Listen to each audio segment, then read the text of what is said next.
Before your guests show up for the holidays, are there still some projects you'd like to tackle? We thought we'd revisit this story we brought you in October about some do-it-yourself fixes that you can do in no time at all. In this month's Healthy Home segment, we checked in with local Mr. Handyman franchise owner Dennis McGee to learn about some of the most common DIY fixes you can make around your house.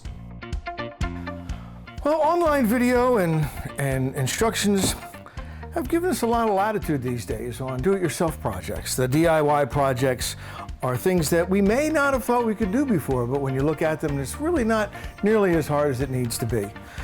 Today, we're going to look at 5 of the most common DIY projects that you can do yourself. A common problem we run into, especially in cabinets, is when the hinges get loose, it's because of a stripped screw in the cabinet wall. The screw goes in and just won't turn. It just stays and just pulls right out again. An easy fix for that is to fill the hole so that the screw can go and be tight. A golf tee. Use a golf tee, put a little glue on it, put it into the hole, let it set for a second, and then break it off. Now you're ready to put a screw in there and hold your cabinet door on. If you're not a golfer, toothpicks. Do the same thing, take several toothpicks, put glue on them, put as many that will fit in the hole in there. Again, let it set up for a second, then break them off, and you're ready to go.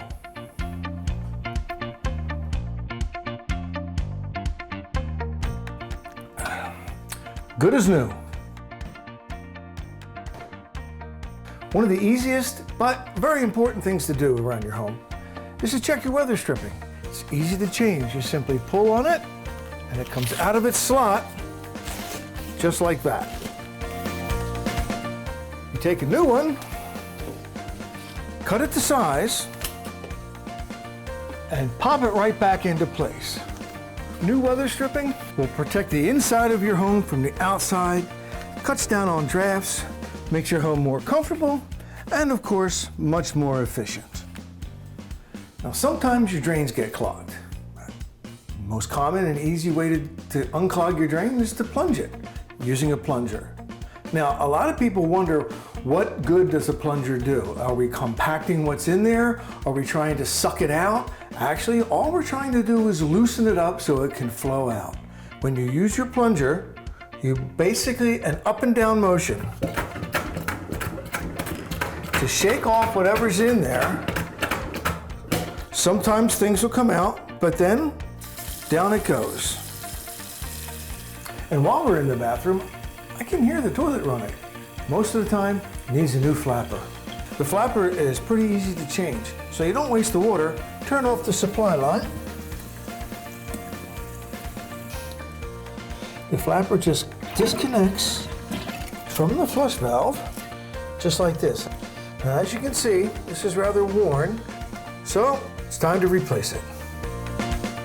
You can see the difference between the two, new versus old. Let's put the new one in. It just snaps right into place like the old one came out.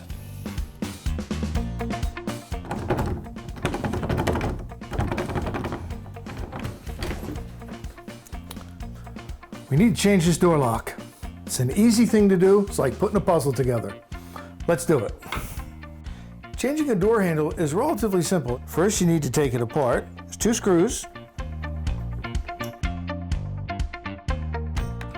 Then we take out the latch. If you're changing same for same, there's no need to change the strike plate. Once you've got everything out, you just replace it, put it all back in the same order it came out in. We'll start with the strike latch.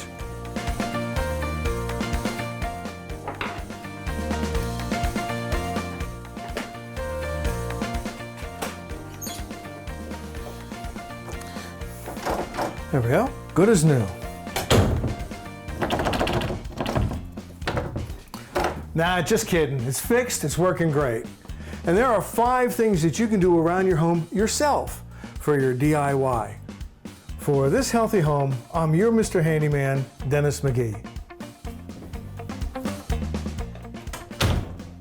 To find out more about Mr. Handyman, just click our Flair for Repair StoryLink icon on our homepage at yourhometownhealth.com.